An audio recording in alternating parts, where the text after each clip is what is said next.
नमस्कार, मी राजकुमार वाघमारे. दिव्य लोकप्रभा लाईव्ह या कार्यक्रमामध्ये मी आपलं स्वागत करत आहे. आज आपण अशा व्यक्तीशी भेटणार आहोत की ज्या व्यक्तीनं विविध क्षेत्रामधील विविध खाते सांभाळून खूप मोठं नाव लौकिक मिळवलेलं आहे. त्यांच्या नावावरती एक चित्रपट पण आलेला आहे. त्यांच्याबद्दल जर बोलायचं म्हटलं तर ते एका तासामध्ये किंवा 2 तासामध्ये होणं शक्य नाही आहे. तर आम्ही एक मुलाखत आपल्या स्टुडिओमध्ये ते आलेले आहेत. मुलाखतीच्या रूपामधून आपल्याला त्यांच्याशी जे बोलता येईल ते आपण बोलणार आहोत. आणि ही जी मुलाखत आहे ही आम्ही 2 भागामध्ये घेणार आहोत. तर आपण आज आपल्या स्टुडिओमध्ये बोलवलेलं आहे आदरणीय पुरुषोत्तम भापकर साहेब, जे की महाराष्ट्र राज्याचे शिक्षण आयुक्त होते, आपल्या औरंगाबाद विभागाचे विभागीय आयुक्त होते. नमस्कार सर. नमस्कार.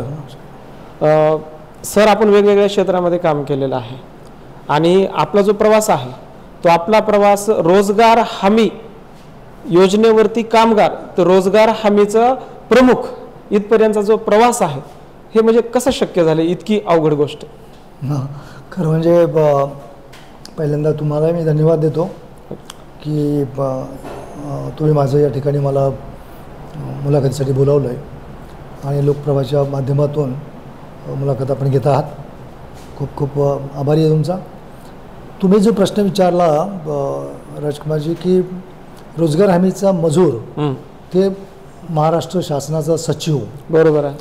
हा प्रवास तर तसा खूपच भयंकर मोठा आहे, भयंकर लांब आहे, भयंकर लेंदी आहे. हो, पण तो झाला समहाऊ घडलेला आहे.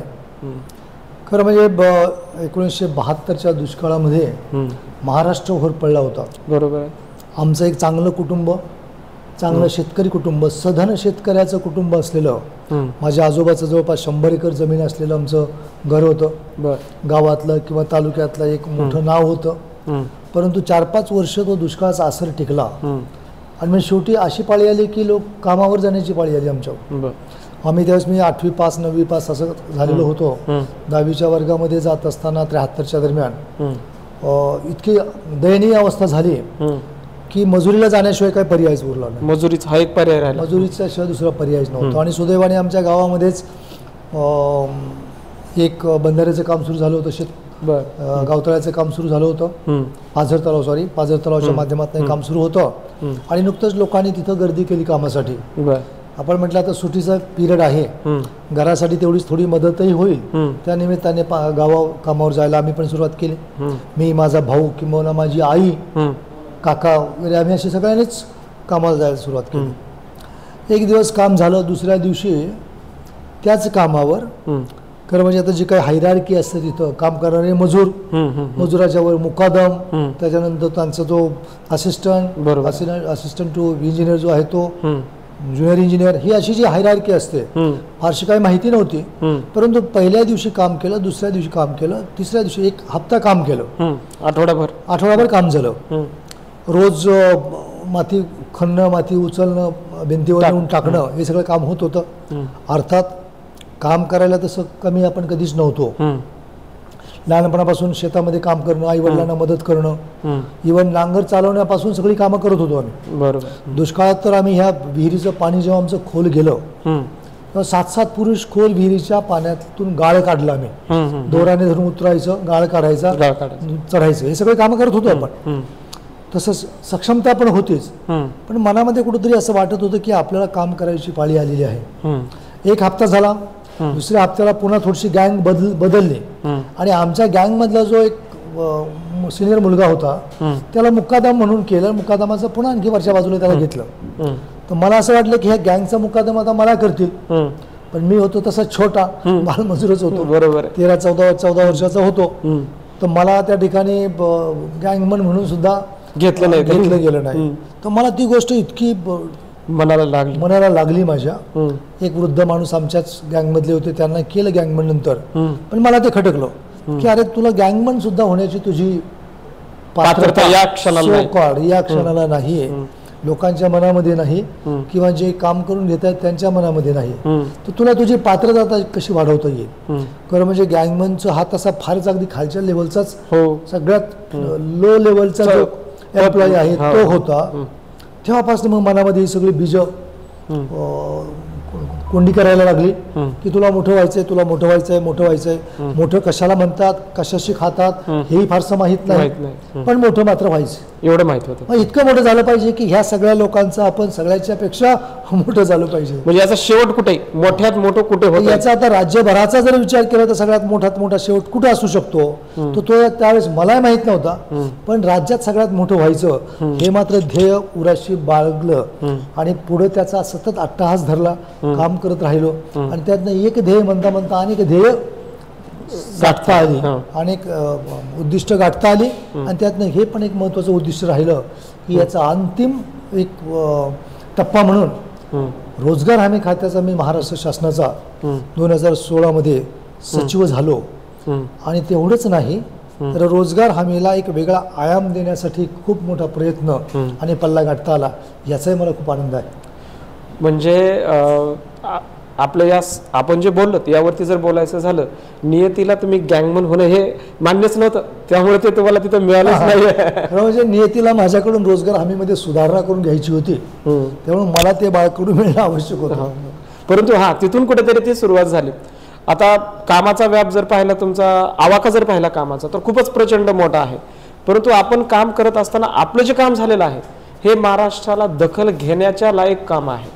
मग हे काम करत असताना आपली जी कारकीर्द गाजली, तर आपण औरंगाबादला आयुक्त ज्यावेळेस होतात महानगरपालिकेचे, तर त्यावेळेस आपली जी कारकीर्द गाजली की तिथले जे रस्ते मोठे झाले, तर त्याच्याविषयी आम्हाला ऐकायला खूप आवडेल.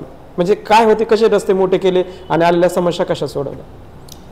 काय आहेत, आपल्याला जेव्हा लोकशाही पद्धतीमध्ये काम करायचं आहे तेव्हा अधिकारी हा कितीही मोठा असला तरी त्याला लोकप्रतिनिधीशी संवाद संपर्क साधून जी काही ध्येय धोरण ठरली जातात त्याच्याशी अनुरूप राहून तादात्म्य पाहूनच काम करायचे असते. बरोबर. किती एखादा कलेक्टर असला, कमिशनर असला, सचिव जरी असला तर शेवटी शासनाने जी दिलेली धोरणं आहेत, जे काही मापदंड आहेत, ज्या काही बाउंड्रीज आहेत, त्याच्यामध्येच काम करायचं असतं. मला हटके काम करायचं पहिल्यापासून छंदच होता, वेड होतं किंवा तो एक पिंड होता माझा. इलिगल कामं करायची नाहीत, कामं लिगलच झाली पाहिजेत, पण ती अशा पद्धतीनं करायची की बाकीचे 10 लोकांचं पण होणार नाही काम, इतकं काम आपलं झालं पाहिजे. संधी रोज म्हटलं तरी संधी असतात असं काम करायचं नाही असं नाही. तुम्हाला त्या शोधता आल्या पाहिजेत, दिसल्या पाहिजेत आणि दिसल्यानंतर त्या टिपल्या पाहिजेत, त्यातनं पुढे धडे घेतले पाहिजेत. आता तुम्ही जो हा प्रश्न विचारला मला औरंगाबाद शहराच्या रस्ता रुंदीकरणाच्या संदर्भात, मी जवळपास 3.5 वर्ष औरंगाबाद महापालिकेचा आताचं छत्रपती संभाजीनगर, औरंगाबादचं आता जुनं झालं, नाव बदललंय, त्यावेळेस औरंगाबाद होतं, आता छत्रपती संभाजीनगरचा महापालिकेचा आयुक्त होतो. खरं तर माझा नंबर आयुक्त म्हणून महापालिका स्थापन झाली साधारणतः 84-85च्या पासून.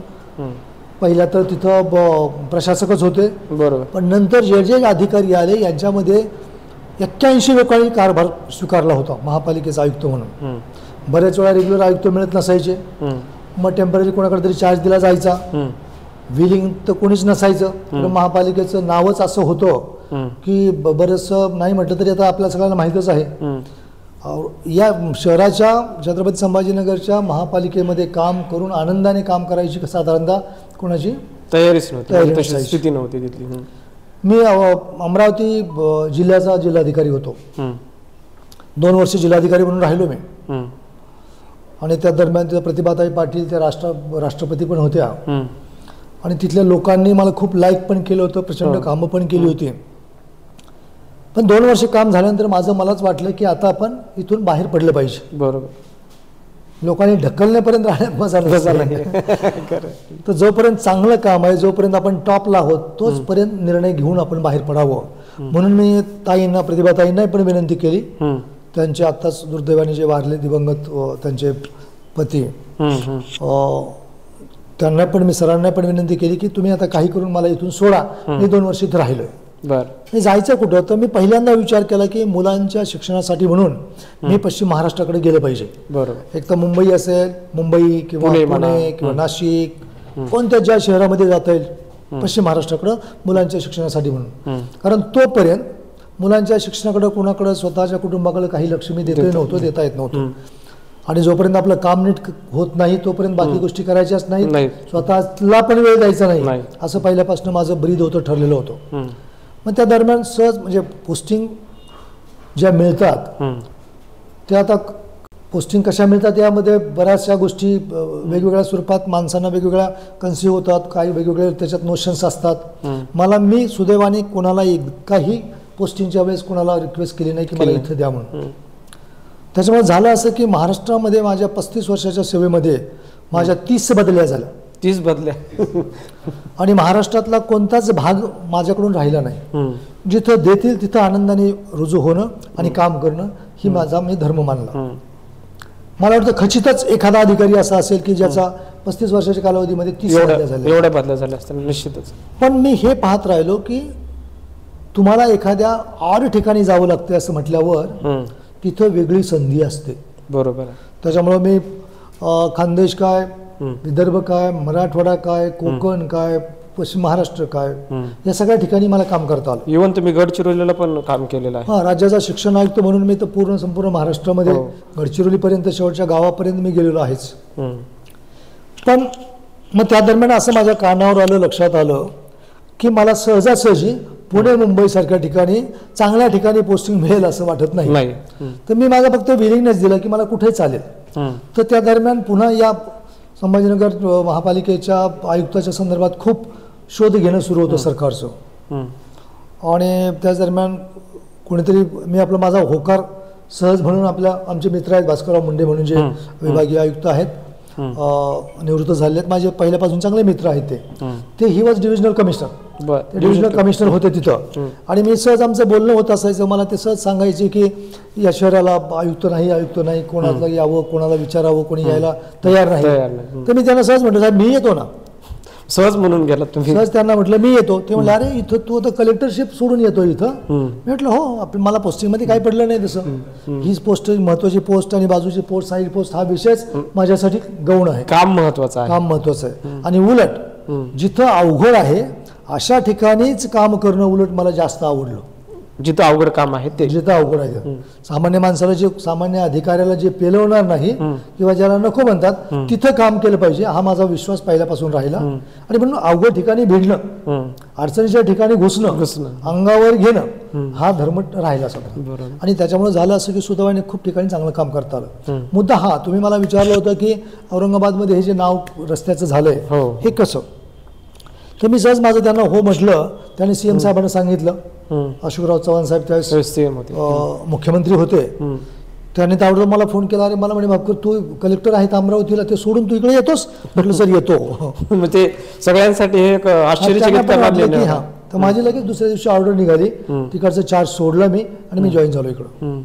तर जॉईन झाल्यानंतर मी माझ्या सिस्टीमप्रमाणे काम बिम सुरू करतच होतो, केलं होतं. अनेक कामामध्ये माझे उच्चांक होते. राज्यामध्ये अनेक कामामध्ये मी अग्रेसर होतो. पण आता काहीतरी करून महापालिकेच्या कमिशनरला मुठीत ठेवणं, त्याच्यावर आपलं वर्चस्व प्रस्थापित करणं ही सर्वसामान्यपणे पदाधिकाऱ्यांची अपेक्षा असते किंवा तशी स्ट्रॅटेजी असते. मग अनेक प्रकारचे प्रयोग होत राहतात. तुमच्यावर तक्रारी केल्या जातात, माणसं सोडली जातात, अट्रॉसिटी दाखल होते, काळं पासणं होतं, काही महिलांच्या काही पण होऊ शकतं. म्हणजे जे पर्याय आहेत ते सगळे वापरले जातात जाण्यासाठी. इथून ते कसं असतं, एक तर जाण्यासाठी किंवा आम्ही सांगू तसं ऐकावं म्हणून या गोष्टीसाठी. आणि कसं असतं आता महापालिकेमध्ये किंवा कोणत्याही जिथं पदाधिकाऱ्यांचा सहभाग असतो, राज्य असेल, केंद्र असेल, महापालिका असेल, ग्रामपंचायत असेल, कोणी असो, पदाधिकाऱ्यांना वाटणं साहजिक आहे की माझ्या कामामध्ये, माझ्या भागामध्ये, माझ्या अधिकारामध्ये कामं झाली पाहिजेत. बरोबर. माझ्या भागाला पैसा भरपूर मिळाला पाहिजे, माझ्या वार्डाला भरपूर पैसे आले पाहिजेत, कामं झाली पाहिजेत. म्हणून माझा दबाव किंवा मी जास्त काम करून घेतले गेले पाहिजे, कारण मला पुढच्या इलेक्शनला उभं राहायचंय, मला निवडून यायचंय. त्याच्यामुळे राज्यकर्त्याची भूमिका ही चुकीची असते असं मी अजिबात म्हणणार नाही. इव्हन ग्रामपंचायतच्या सरपंच पासून पदाधिकारी असला की त्याला ते वाटणारच आहे की माझ्या भागात कामं व्हावीत. तर असा सारखा प्रयत्न करत होतो मी सगळ्या शहराला चांगला न्याय देण्याचा. पण मुद्दाम काही क्लुप्त्या युक्त्या अशा लढवल्या जात होत्या की कमिशनरला कुठं खाली पाहायला लागू शकतो, कुठं तक्रार केली जाऊ शकते, कुठं कोणत्या ठिकाणी बोट घातलं की कमिशनरचं थोडंसं इमेज डाऊन होईल, डाऊन होऊ किंवा शकते, बदनामी होईल, अशा स्ट्रॅटेजी व्हायच्या. मला एका मुंबईला मी असंच माननीय मुख्य सचिवांनी बोलवलेल्या एका बैठकीला मी मुंबईला गेलो. महापालिकेमध्ये जवळपास मी 2.5 वर्ष काम झालं होतं माझं, आणि या 2.5 वर्षामध्ये मला समाधान होतं, लोकांना समाधान होतं, एक चांगला अधिकारी म्हणून काम होत आहेत आमच्याकडं, असे सगळे म्हणजे वदंता होती. अशाच एका पार्श्वभूमीवर एक दिवशी आमच्या ऑफिसची बैठक होती, जनरल बॉडीची मीटिंग होती. आणि मी महापौरांना सांगितलं की साहेब जनरल बॉडीची मीटिंग आहे. साधारणतः प्रघात असा असतो की जेव्हा महापालिकेची आमची इंटरनल मीटिंग असते, जनरल बॉडीची मीटिंग असते, स्थायी समितीची मीटिंग असते, पण त्यावेळेस जर शासन स्तरावर काही एखादी बैठक असेल, मुख्यमंत्र्यांनी बैठक बोलावली किंवा मुख्य सचिवांनी बैठक बोलावली, खात्याच्या सचिवांनी बैठक बोलावली, असं जर काही असेल तर त्या बैठका पहिल्यांदा अटेंड कराव्या लागतात आणि नंतर आपल्या महापालिकेमधल्या दुसऱ्या बैठका नंतर करायच्या, किंवा आपल्या ऐवजी दुसऱ्याला कोणाला तरी डेप्यूट करायचं, एखादा ॲडिशनल कमिशनर म्हणा, डेप्युटी कमिशनर म्हणा, त्याला कामकाज पाहायला लावणं, आणि आपण सरकारच्या लेव्हलची म्हणजे मुंबई लेव्हलची जी वरिष्ठाची बैठक असेल ती अटेंड करणं असं अपेक्षित असतं. तर हे सगळ्यांना नोन आहे, प्रिन्सिपल आहे. तर मला मी त्या एका बैठकीसाठी असंच महापौरांना सांगितलं की साहेब अशी माझी बैठक आहे, मी सकाळच्या फ्लाईटनं मुंबईला जातोय, बैठक झाली की मी रात्री सकाळी दुसऱ्या दिवशी येणार आहे, उद्याच्या बैठकीला मी नसणार आहे जनरल बॉडीच्या. तर आपण पहा, म्हणजे कसं जनरली असं होतं की पदाधिकाऱ्यांना जेव्हा कमिशनर हवे असतात बैठकीमध्ये, कारण काही निर्णय, प्रशासकीय निर्णय कमिशनरलाच घ्यावे लागतात, कमिशनरला ते फेस करावं लागतं. किती दबाव आहे, कोणते पदाधिकारी किती अग्रेसिव्ह आहेत, कोणतं काम घेणं किती आवश्यक आहे, हे ठरवून तिथल्या तिथं निर्णय घेण्याची प्रक्रिया ही महापालिका आयुक्ताला करावी लागते. बरोबर. तर मला महापौरांनी सांगितलं की साहेब ठीक आहे, तुम्ही आता मुंबईची सचिवांची बैठक आहे, मुख्य सचिवांची, ती तुम्ही करा, आपली आम्ही पोस्टपोन करू, ॲडजॉर्न करू, आणि तुम्ही ज्या दिवशी असाल त्या दिवशी आपण करूया, असं बोलणं झालं आमचं. मी गेलो मुंबईला, बैठक अटेंड केली. त्या दरम्यान रत्नाकर गायकवाड म्हणून मुख्य सचिव होते, त्यांच्याकडे एक फार सुंदर चांगल्या विषयावर बैठक होती, हे मुलांच्या संदर्भातच. मुलांचं शिक्षण, मुलांची गुणवत्ता, मुलांसाठी काही योगिक प्रक्रिया सुरू करणं, आसनं सुरू करणं, आनापानचा कार्यक्रम सुरू करणं, विपश्यनामधला जो सांगितला जातो, मुलांना शांत करण्यासाठी काय करता येईल, हिंसक वृत्ती वाढणार नाही यासाठी काय करता, असं एक अतिशय सुंदर विषय होऊन ती मीटिंग होती. आणि त्यांना माहीत होतं की मी याच्यामध्ये मला खूप रस आहे शिक्षण क्षेत्रामध्ये, कारण मी पूर्वाश्रमीचा शिक्षक होतो, प्राध्यापक होतो, त्याच्यामुळे माझा इंटरेस्ट याच्यामधला जास्त होता, सगळ्यांना राज्याला माहीत होतं. तर मला त्याला बोलावलं गेलं, मी गेलो बैठकीला. बैठक झाल्यानंतर सायंकाळच्या दरम्यान मला एका आमच्या पत्रकार मित्रांचा फोन आला. संजीव उन्हाळे म्हणून आमचे आपल्या शहरातले एक सिनियर पत्रकार जे आहेत, त्यांचा फोन आला. ते म्हणजे साहेब आज मीटिंगमध्ये फार तुमच्या नावाने ओरड सुरू आहे, बोंबाबोंब सुरू आहे. ओरड सुरू होती. काय ओरड? मी म्हटलं काय ओरडा, ओरड तर नेहमीच असते माझ्याविषयी, पत्रातनं याच्यातनं त्यातनं रोजच पाहतो मी, रोजच आता धिंडवडे असतातच, त्याच्यात काम करायचं म्हणल्यावर तर ओरड नाही, आजची ओरड वेगळी आहे म्हणे. काय त्याने कमिशनर गो बॅक. अरे बापरे. कमिशनरला हाकला, कमिशनर अकार्यक्षम, कमिशनरला इंटरेस्ट नाही, कमिशनरला परत घालवा, अविश्वासाचा ठराव आणा, अशा स्वरूपाची मागणी झाली. आणि त्याच्यात बैठकीमध्ये ते सगळं रणशिंग फुंकला गेले. बरं, वेल, फारच गुड, फार चांगलं. मला स्वतःला प्रयत्न करायची काही गरज अर्थात मी स्वतः प्रयत्न करतोय नव्हतो, पण मी त्यांना म्हटलं की चला फार चांगलं झालं, म्हटलं जे होतंय ते, पण आता सायंकाळचं फ्लाईट नाही मला, मी सकाळच्या फ्लाईटने येईल, आपण आल्यावर पाहू. तर म्हणजे आता हा विषय इतका जिव्हाळ्याचा असल्यामुळं थोडंसं त्यात सविस्तर बोलणं आवश्यक आहे असं मला वाटलं. मग मी त्यांना म्हटलं मी सकाळी येतो, पाहूया जे असेल ते असेल, आपण रोजच फेस करतोय. हे तुमच्यासाठी नवीन नव्हते, नवीन काहीच नाही मला, उलट नवीन नसलं तर मला आश्चर्य वाटायचं. बरोबर, काहीतरी नवीन पाहिजे होतं, तर मग काम करायला मजा येते. थोडक्यात मी कविता पण लिहितो, मध्येच तुम्हालाच डिस्टर्ब करतो मी कविता पण लिहितो. मी माझ्या एका कवितेमध्ये असं म्हटलं आहे की कोसळू दे डोंगर आणि उसळू दे सागर, कोसळू दे डोंगर उसळू दे सागर, कोसळू दे डोंगर आणि उसळू दे सागर, रोखण्यास अधीर झाले माझे दोन्ही कर. अरे वा. जे काय होईल ते होऊ द्या, ते थांबायची शक्ती माझ्या हातामध्ये आहे बरोबर. आणि ते रोखायला अधीर आहेत असं जे काय आहे ते पाडापाडी जे असेल ते अशी एक कविता आहे माझी त्या अर्थाची. ते मुळात सतत मी आपली स्वतःला त्या कवितेचं एक ध्यान आणि भान ठेवत असतो की जे असेल ते समोर जायचं. चांगलं करतोय आपण ना, कोणाच्या बापाला भ्यायचं काय करायचं. बरोबर आहे. तर अशी साधारणतः स्ट्रॅटेजी राहिली. मी आलो दुसऱ्या दिवशी, पेपरमध्ये अशा मोठमोठ्या हेडिंगला बातम्या होत्या. अकार्यक्षम कमिशनर गो बॅक, कमिशनर अविश्वास ठराव आणणार, अशा चांगल्या मस्त रंगील्या बातम्या होत्या. मी वाचल्या त्या छानपैकी सकाळी सोफ्यावर बसता बसता चहा पिता पिता. आणि थोडा विचार केला, म्हटलं ठीक आहे, आपल्याला चांगली संधी चालून आली आहे, आता संधी पण उचलली पण पाहिजे, पण इथं आता डिमॉरलाइज पण व्हायचं काही कारण नाही. बरोबर. मी माझ्या पीएला सांगितलं की ताबडतोब सर्व प्रेसला इन्व्हाइट करा. एक 50 पत्रकार, मी आयुष्यामधली पहिली माझी प्रेस कॉन्फरन्स, सगळे चॅनल्स सगळ्यांनी इन्व्हाइट करा, 11 वाजता बोलवा, मला प्रेस कॉन्फरन्स घ्यायची. आले सगळे. त्यांना वाटलं काय, पेपरच्या बातम्या होत्या, आदल्या दिवशी सगळा हा तमाशा झालेला होता, काय होणार काय होणार काय होणार. एव्हरीबडी वॉज अँक्शियस की आता नवीन काय कशा वादाला तोंड फुटतंय आणि कमिशनरचं काय होतंय, कमिशनरची कशी जिरते की कमिशनरचं काय होतं, कसं काउंटर अटॅक कसा होतोय सगळं पाहायला प्रत्येक जण असा उत्साही होता, उत्सुक होता. मला मी आपलं सगळ्यांना बोलावलं आणि माझी प्रेस कॉन्फरन्स सुरू केली. म्हटलं आज धन्यवाद, तुम्ही मोठ्या संख्येने प्रेसला आलात माझ्या. मी आज म्हणजे पहिल्यांदाच मोठ्या संख्येने प्रेस बोलवतो आहे, पण याचं कारण असं झालं आणि ह्या बातम्यांनी जर तुम्हाला माहिती आहे काल काय झालं.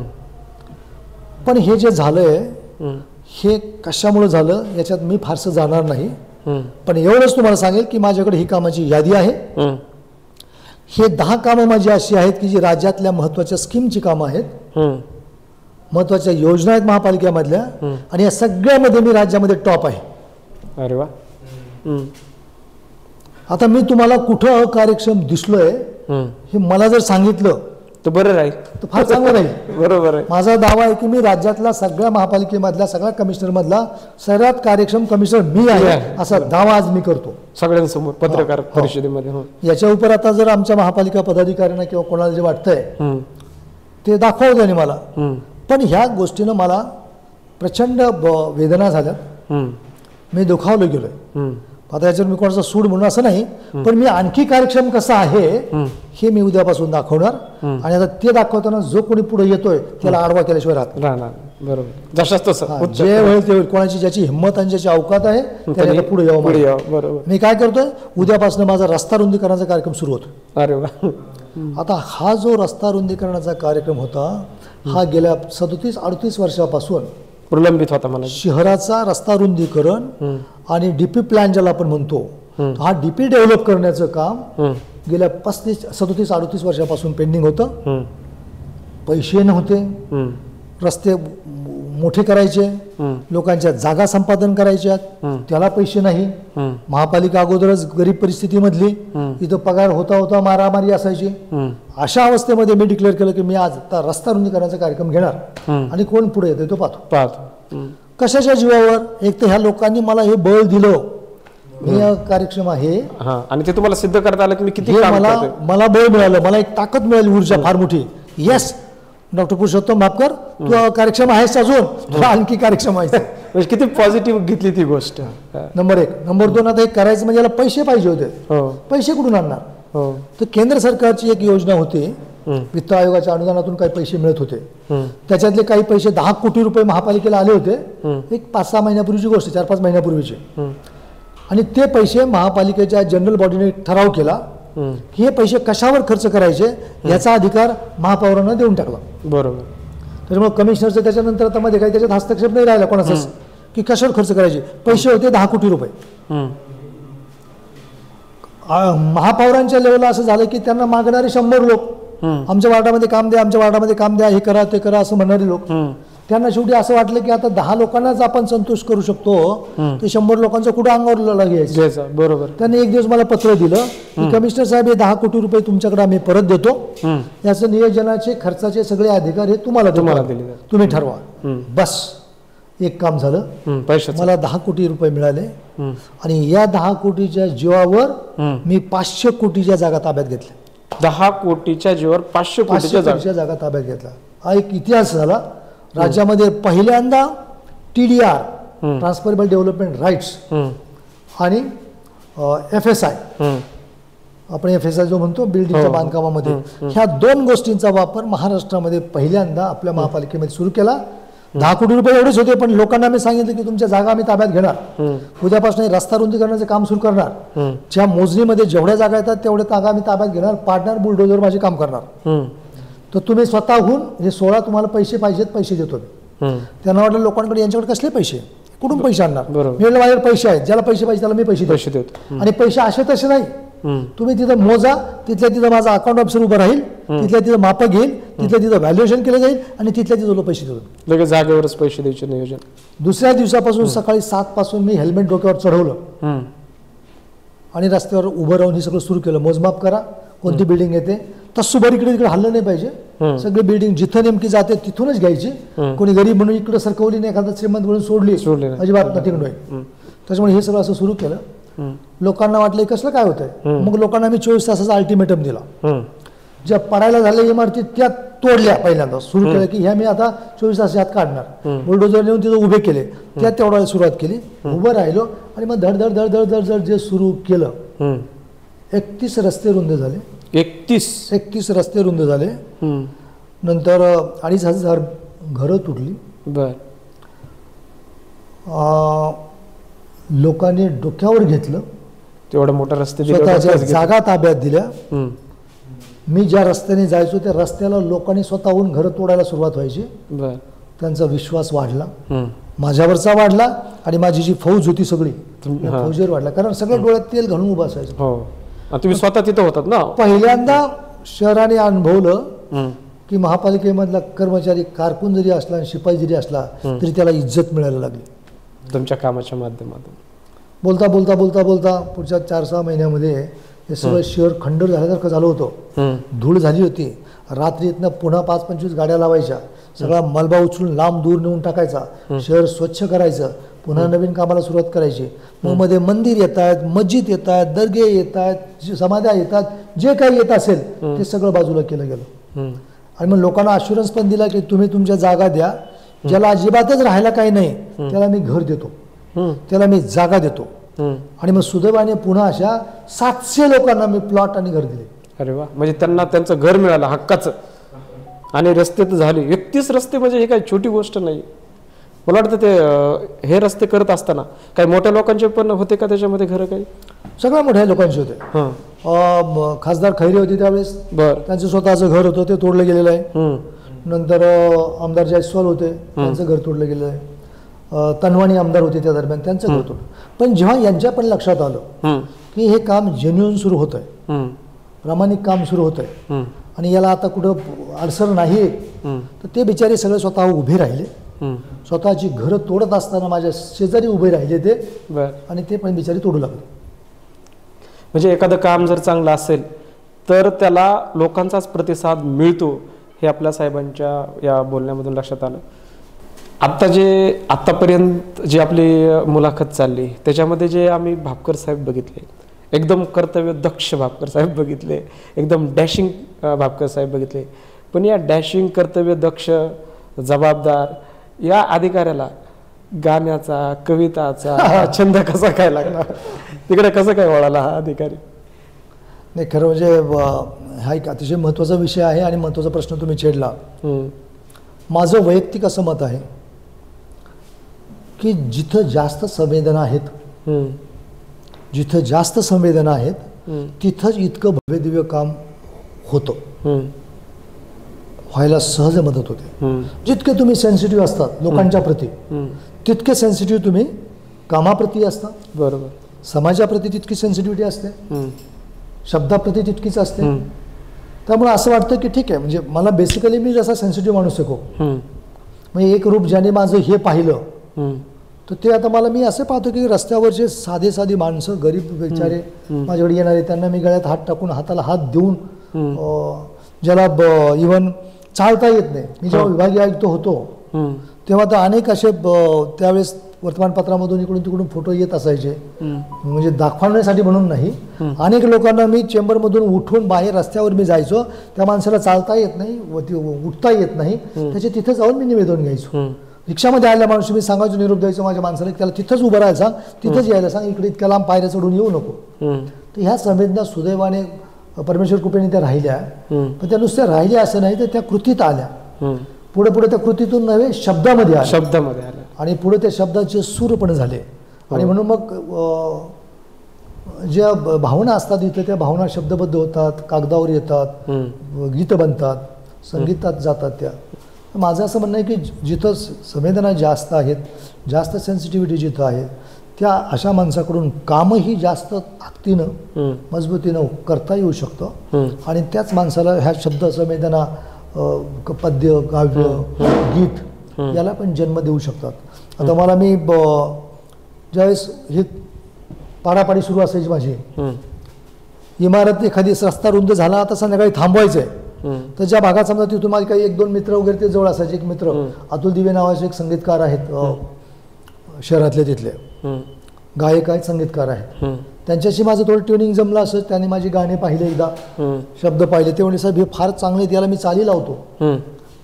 मग जेव्हा असं काही काम झालं की मी जाता जाता काम संपलेलं आहे आजचं, घरी जायचं जाताना मग त्यांच्याकडून मी चहाला जायचो असं बऱ्याचदा. तर माझ्या त्या 2-4 मिनिटांमध्ये सुद्धा एक काव्य होऊन जायचं. एका बाजूला मी इकडे पाडापाडी केलेली आहे, बुलडोझर उभा आहे, इमारती तोडल्यात. आता समजा इथे संपलंय, आता घरी निघालो मी, तर जाताना 2-5 मिनिटाचा वेळ त्याच्यापर्यंत जाण्यासाठी जो असायचा किंवा माझ्या घरी जायला जो वेळ मला मिळायचा, तेवढ्या वेळामध्ये माझं एखादं काव्य होऊन जायचं. म्हणजे सांगायचं तात्पर्य असं की एकदा तो रोल बदलला की नंतर पुन्हा आपला ओरिजिनल जो रोल असतो त्याच्यामध्ये माणूस येतो. सहज शक्य व्हायचं. गप्पांचा हा जो प्रवास आहे इथेच थांबणार नाहीये, कारण भापकर साहेबांचं जे काम आहे ते इतकं छोटं काम नाहीये की ते लगेच संपल. तर आपण या गप्पा पुढे सुरू ठेवणारच आहोत. पहिल्या भागामध्ये आपण भापकर साहेबांचं एक थोडंसं काम पाहिलं, यानंतर पण मुलाखतीचा पुढचा भाग होणार आहे. पण जाण्यापूर्वी भापकर साहेब, आम्हाला तुमची एक आवडती कविता ऐकायला आवडेल. आपण भापकर साहेबांची एक कविता ऐकूया आणि मग नंतर आपला हा मुलाखतीचा पहिला टप्पा इथं थांबूया. नंतर आपण पुढच्या टप्प्यामध्ये भेटणारच आहोत. अच्छा, मी बेसिकली काम करताना जसं आत्ताच म्हटलं की संवेदना असतात. संवेदना जन्म देतात चांगल्या कामालाही. त्या सतत माणसाला कंट्रोल करत असतात की तुला चांगलं काम करायचं आहे. आणि चांगलं काम म्हटलं की संघर्ष आलाच. नियमानुसार काम म्हटलं की संघर्ष आलाच. जास्तीत जास्त लोकहिताचं आणि खाली प्रत्येक घराघरापर्यंत माणसापर्यंत स्कीम पोहोचवण्याचं काम म्हटलं की संघर्ष. मधले माणसं अडचणीत येतात, संघर्ष आलाच. तर यावर आधारित असं मला काही शब्द माझे असे येतात की भेदून या गगनाला रणशिंग फुंकले मी. अरे वा.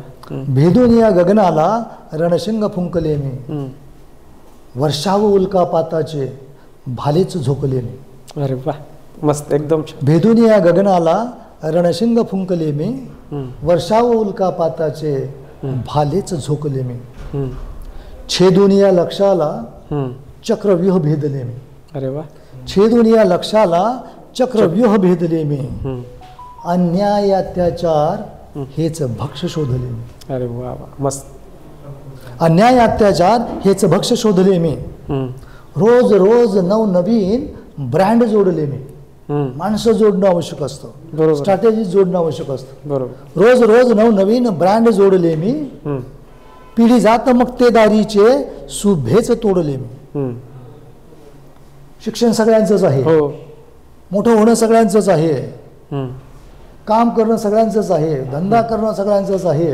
प्रत्येकाने केलं पाहिजे आपापल्या कुवतीनुसार.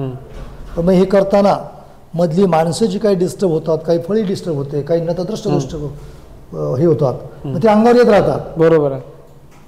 पण काम तर आपलं सोडायचं नाही. म्हणून मग माझ्याच समाधीला फूल वाहिले मी. अरे बापरे, काय शब्द आहेत. माझ्याच समाधीला फूल वाहिले मी, वंचिताच्या उत्थानाचे गीत गायले मी. वंचिताच्या उत्थानाचे गीत गायले मी. नमस्कार. नमस्कार. धन्यवाद.